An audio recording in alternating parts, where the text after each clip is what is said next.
Welcome back to Game Time Decision, or GTD, as the cool kids on the street like to call it, as myself and co-host Micah. That's Micah Farmer. I'm Kegan Miller. We have COTA talk to talk about when it comes to NASCAR, because that's the league that was racing there, not F1, NASCAR, because it's the only league racing right now. But that will change very soon. But let's just get right into COTA. Christopher Bell won back-to-back races. Thoughts? Well, my thoughts are I'm very happy with the way the race for the lead played out. Yes. You had four guys going at it with each other. Kyle Busch up in the lead. Bell gets to him. And first off, major props to Christopher Bell for not cleaning out Kyle Busch at turn one when he locked up the brakes, made the evasive maneuver, raced him cleanly. Then when they get past Kyle Busch, it's Bell, Byron, and Reddick all right there together. None of them roughed each other up really badly. Came home to the line. Great finish. This is what I want to see in NASCAR. This is great, clean racing for a win between some of the best in the sport. I was very happy with it. Yeah, I think the track changes NASCAR made worked in their favor. We kind of talked about it last week, just the shorter track time, getting to those passing zones quicker instead of having the extra 30 to 40 seconds that the lap times were. Now you're able to, okay, I know Kyle Busch is worse in this part of the track. We're going to be there in a few more seconds. I can make a move here or here, and I think it just made the racing as a whole better. But yeah, the battle for the lead with Busch and Bell, then letting Byron catch up, then Reddick coming out of nowhere. Great, clean road course racing. We've kind of seen a lot of that out of these NASCAR guys of recent. Back in the day, it was more you can kind of bump in, you try to work your way through. You're seeing really disciplined, fundamental road course driving out of these guys, and it's better for the sport as a whole, especially where motorsports are in today's world. So great racing. Like we said, Bell won. Busch did not. That's my next point. Busch trying to make it so hard. Busch has now 60 races between his last victory. I think it comes this year. I'm sure you think it comes this year as well. Yeah, I do too. You mean you look at RCR in 2022 when Kyle Busch or in 2023 when he won races for them. Mm-hmm.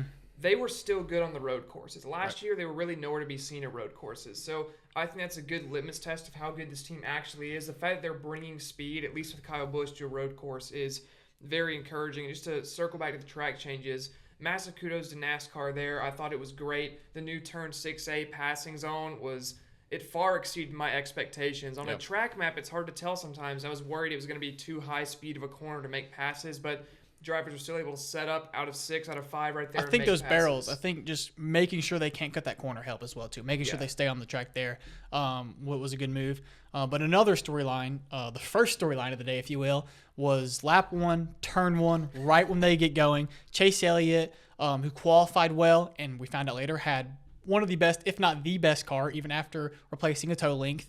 He got Chastained, and it's just really bigger than it should have been because of last week. I think elevates this a little more because Chastain was the guy who went to host of our first and kind of was like, hey, I'm here to mentor you. You're doing this wrong, too aggressive here and here. And he goes, watch this. And then the first turn, the very next race, kind of does something very similar and takes out one of the better cars in the race. Yeah, took it 5 wide in turn 1. Just no need. Yeah. No need at all. Calm down, be patient. You have a good car. Elliott obviously had a really good car. I think maybe the last run is going to have people thinking Elliott's car was a bit better than it actually was because he was on brand new fresh tires compared to much of the top 10. But still, I think Chase Elliott had top 5 or 6 pace in this race and got absolutely cleaned out by Chastain in turn 1, completely Ross's fault. And that incident also bumped another guy to the back, and that was hotshot rookie debut driver Connor Zilisch, who got caught up in the mess behind him and Denny Hamlin both. Ty Gibbs doing his second kind of fender ramp incident of the year, the first one at the Clash, and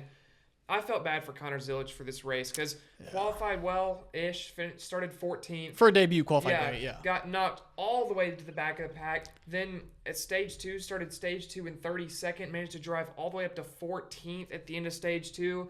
Start stage 3, Daniel Suarez spins it on the little curb in turn 19. Zilisch, if you watch the onboard, it's just a smoke screen for Connor Zilisch. No way to see through that. Nothing he could have done there. Suarez comes out of it. Zilisch plows into him. Zilisch's day is done. And if you look at Zilisch's lap times, he at least had top 5 pace. Yeah, they showed, I know Fox showed the graphic one time of fastest laps, and I think Kyle Busch had the fastest lap, but right below him was Zilisch. So very promising debut for Zilisch. No one was like saying, oh, if he doesn't win this race, it's a fail. No, very promising debut for Zilisch. He'll be back for sure very soon. That'll be exciting to watch.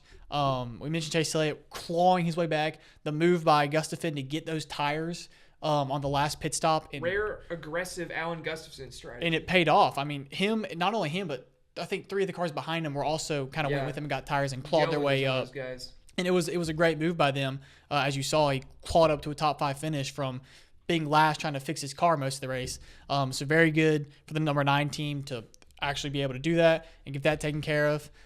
The tire wear is always a topic at COTA. I think it's great. I think it's perfect tire wear. You see how 1 lap, okay, maybe not, but 2 to just maybe 3 laps newer tires, that's kind of your point of like, that car's going to be different at the end of the race. Like, this matters. It does make a big difference. You saw at the end of the race there, Kyle Busch absolutely sliding around. Once he got the contact with Bell, I think Busch mentioned as well, the right rear was done from that point. And you could tell he was getting all sorts of squirrely after he got past. The difference, too, between Christopher Bell's tires, William Byron's, and Tyler Reddick's was visible. Because every time they went through that stadium section the last couple laps, Byron's right at the back of Bell. Yeah. I don't know if that was Bell making mistakes or just purely the tires, but made for some great racing all day. So, again, kudos to NASCAR with the track changes actually making a positive difference, because that was something I was skeptical of going into the weekend, but provided some absolutely great racing for sure. Yeah, now we get to look to a brand new road course on the schedule, Mexico, because I think these tracks are very similar, probably just because they're FIA tracks, so they have to be similar to a degree, but you have some straightaways, you have some tight corners, a little chicane here and there, so now I'm very excited for, especially just with the style and echelon of racers we have in the sport now. You mentioned Zilisch, who's a young guy who's been around the globe as far as road racing. I mean, Rolex 24, all these different things. So just very exciting stuff to look forward to as far as road course racing goes in NASCAR. They've been trying to push this for a while, and I think you're finally starting to see the benefits of that. I know when they had the year with the Rolex 24, or not the Daytona road course and the Indy road course, there's kind of some pushback, but I think this is good road course. Yeah, this is what you want to see. And it's one of the best racing facilities, as Eric Estep said on Out of the Groove. He was talking about this is one of the premier racing facilities in America. And I totally agree with that. And the fact that some fans want this track gone and we're not happy with the racing, I don't understand. Are you only happy with cars going in ovals? Because that was one of the best races I've watched in a while. Yeah, and what's great about this is it doesn't take away from, a Talladega, or it doesn't take away from one of your tracks that, we really, really want to see that track or be there twice a year. It doesn't do that. It has its place, and it's cemented now, I think, for the very foreseeable future. I hope so. In my opinion. This is the best road course racing we have in NASCAR right now. Yeah. Watkins Glen is still competitive. Obviously, had the great finish last year. Sonoma, I feel like, has always been a little bit more about the purest road course racing. So maybe you see a guy like SVG walk the field there. It's probably the least competitive road course right now. Chicago is always just kind of chaotic and rainy every year. I want to see a dry Chicago so bad this year. Let's make that happen. Let's make a dry Chicago happen. But COTA, as I mentioned, great racing every year. Super happy with it. And Christopher Bell, now my championship pick for the season. Looking good. Looking very good. 2 wins in a row there. Yeah. But that's all we have today. We're not going to go over standings right now. We're still 3 races in. We may wait till after Las Vegas for that, because when it really matters. This part of the standings, and that's that Jimmy Johnson is still ahead of Ty Gibbs. There we go. He's got to get that out of his system. Just let him get it out. But that's all we have this week. Tune in later this week for our Phoenix preview. Some very interesting storylines to hit.